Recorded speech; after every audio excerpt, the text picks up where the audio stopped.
मेरी गोद में आप बैठे हुए जिस बच्चे को देख रहे हो, ये मेरी 8 महीने की बेटी है और बहुत लंबे टाइम के बाद मैंने आज व्लॉग किया है। तो आने वाले सभी व्लॉग्स में आप मुझे मेरी दोनों बेटियों के साथ देखेंगे। So hello everyone, welcome to my channel, जहाँ पे आपको मैं दिखाऊंगी अपनी रूटीन लाइफ अपनी दोनों बेटियों के साथ। तो एंजॉय द व्लॉग।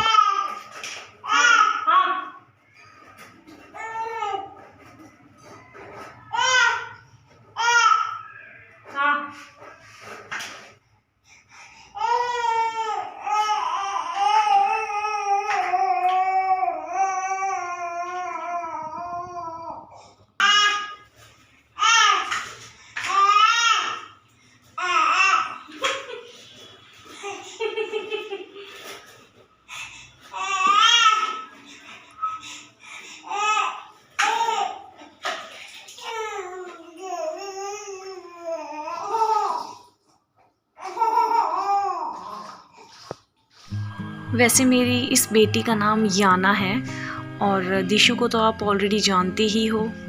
और याना 8 महीने की है और दिशु 4 साल की है। सेकंड बेबी होने के बाद लाइफ और ज़्यादा बिजी हो गई है। कब दिन शुरू और ख़त्म हो जाता है सच में पता ही नहीं चलता है। मैं याना को जल्दी सुबह नहीं नहलाती हूँ, थोड़ा 11-12 बजे तक उसको नहला देती हूँ ताकि उसको ठंड लगे और हवा लगने का कोई ख़तरा भी ना हो। नहलाने के बाद मैं उसे बहुत अच्छे से टाल और उसके छोटे से एक मिनी कंबल में लपेट के अच्छे से कमरे में लेके जाऊँगी ताकि उसको हवा ना लग सके, क्योंकि बच्चा मोस्टली उस टाइम बीमार हो जाता है जब उसे गर्म पानी में नहलाने के बाद हवा लग जाए। तो मैं उसे अच्छे से लपेट के कमरे में ले आई हूँ और बहुत ज़्यादा रोती है ये नहाते हुए इस टाइम, क्योंकि मोस्टली बच्चे गर्मियों में हर रोज़ नहाते हैं बट सर्दियों में बच्चों का एक रूटीन ख़राब हो जाता है, क्योंकि बड़े बोलते हैं कि बच्चों को रोज़ नहीं नहलाना चाहिए। तो 1 या 2 दिन के गैप से मैं उसको नहला देती हूँ। बट इस चलते ही बच्चे की आदत भी ख़राब हो जाती है, वो नहाना उसकी हैबिट में नहीं रहता है। तो जब ये गर्मियों में नहाती थी हर रोज़ बहुत खुश होती थी, बट अब सर्दियों में ये बहुत ज़्यादा रोती है, क्योंकि नहाना एक बहुत बड़ा चैलेंज हो जाता है, बच्चे को ठंड लगती है बहुत ज़्यादा।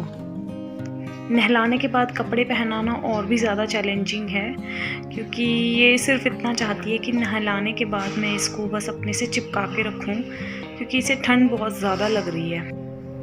मैंने कई बार नोटिस किया है कि नहलाने के बाद जब मैं इसको अपने से चिपका के रखती हूँ, यानी अपने पास लगा के रखती हूँ कपड़े में अच्छे से लपेट के, तो ये बहुत अच्छा फ़ील करती है, बजाय इसके कि मैं इसे साथ के साथ कपड़े पहना दूँ।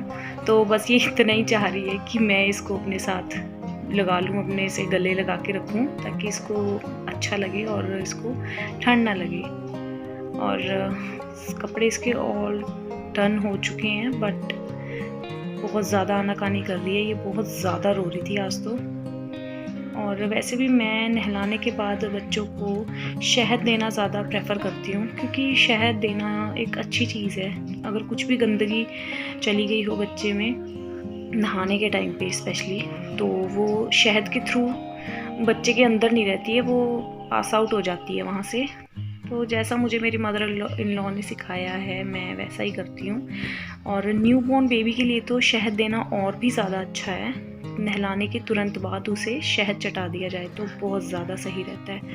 और यहाँ पे मैं इसे बस अब शहद दूँगी। शहद देने के बाद यहाँ पे मेरे पास दिशु भी बैठी हुई थी, तो उसको भी शहद खाना था। बस वो वहाँ बेचारी बैठी देख रही है कि हो क्या रहा है, और स्माइल पास कर रही थी बहुत ज़्यादा। ये यहाँ पे मैं इसे शहद दे रही हूँ और ये बहुत ज़्यादा रो रही थी। कई बार ये रोते रोते सांस भी चढ़ा लेती है, तो अच्छा लगता है इसे शहद। बच्चों को तो सभी को ही मीठी चीज़ें अच्छी लगती हैं। अब ये चुप है।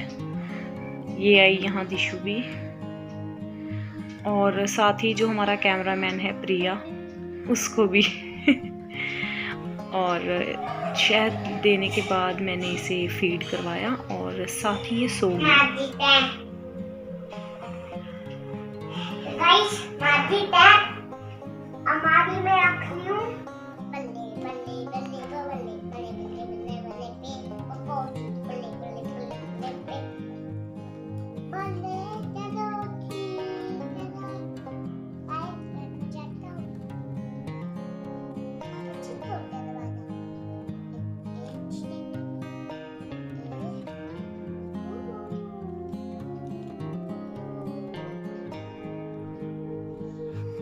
तो चलते हैं अब इसे ऊपर मम्मी के पास देने। मम्मी छत पे बैठे हैं धूप में। सर्दियों के टाइम में मोस्टली मम्मी धूप में ही बैठते हैं, और वैसे भी मदर को तो बच्चों के अलावा और भी बहुत सारे काम होते हैं। तो यहाँ मैं अपना काम बीच में छोड़ के ही इसको नहलाना धुलाना और सुलाना कर चुकी हूँ। अब मेरे कुछ कपड़े पड़े थे जिनको मैंने धूप में सुखाना था। तो ये कुछ कल के कपड़े हैं जो कि सूखे नहीं थे बारिश की वजह से, तो इनको मैंने फोल्ड करके साथ के साथ ही धूप में रख लिया है। और इसके बाद यहाँ पे मैं अपने जो भी धुले हुए कपड़े हैं उनको यहाँ पे सुखा दूँगी।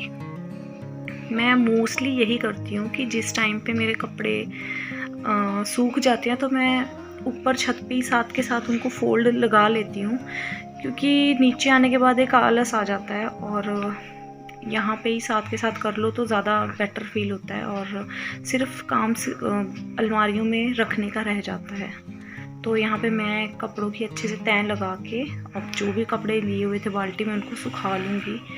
और यहाँ पे सिर्फ मैंने अभी कपड़े सुखाए भी पूरे नहीं थे, साथ ही यहाँ पे याना इतने में सो के भी उठ गई थी। ये बहुत ही कम सोती है, ज़्यादा से ज़्यादा ये 15-20 मिनट सोती है, इससे ज़्यादा ये नहीं सोती है। तो कपड़े मैं नीचे लेके आ चुकी हूँ।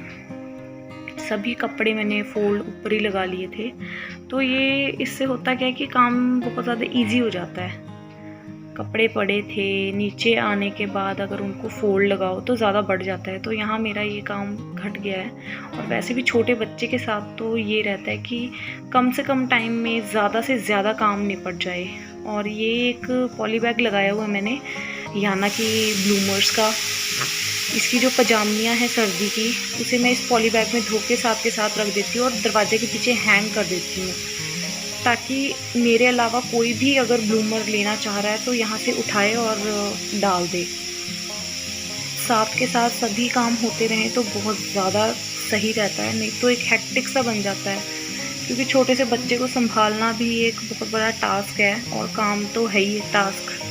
तो यहाँ पे मैं दोपहर का खाना अपना खाऊंगी। ये हमने आलू की सब्ज़ी बनाई थी, तो मेरा दिल था कि कुछ अलग सा खाया जाए। केचप नहीं थी, अदरवाइज़ मैं यहाँ पे रोटी में केचप भर के फिर आलू की सब्ज़ी लगाती हूँ, और बिल्कुल कम आंच पे ये मैं यहाँ पे सेक लूँगी अच्छे से जब तक ये क्रिस्पी ना हो जाए। कभी ट्राई करके देखना, काफ़ी अच्छी चीज़ है। अगर कोई भी सूखी सब्ज़ी हो, ज़रूरी नहीं है कि आलू ही हो, कुछ भी हो, गोभी आलू ये वो सब चलता है यहाँ पे। और ये साथ में रात की हमारी सब्जी थी लेफ्ट ओवर।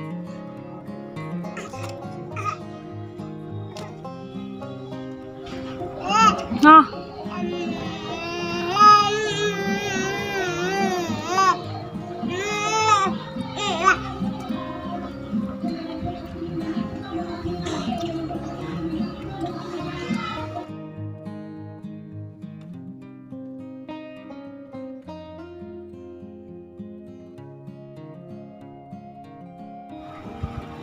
हेलो गाइस, आज हम खा रहे हैं पिज़्ज़ा।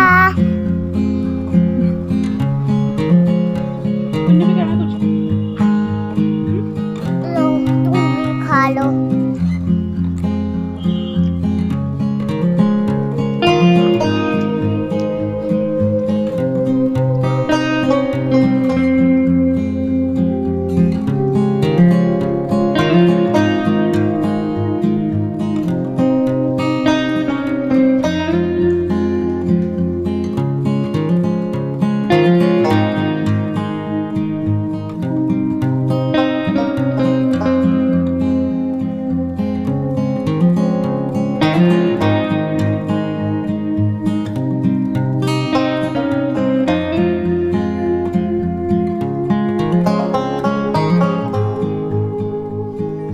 होप आपको मेरी वीडियो अच्छी लगी हो।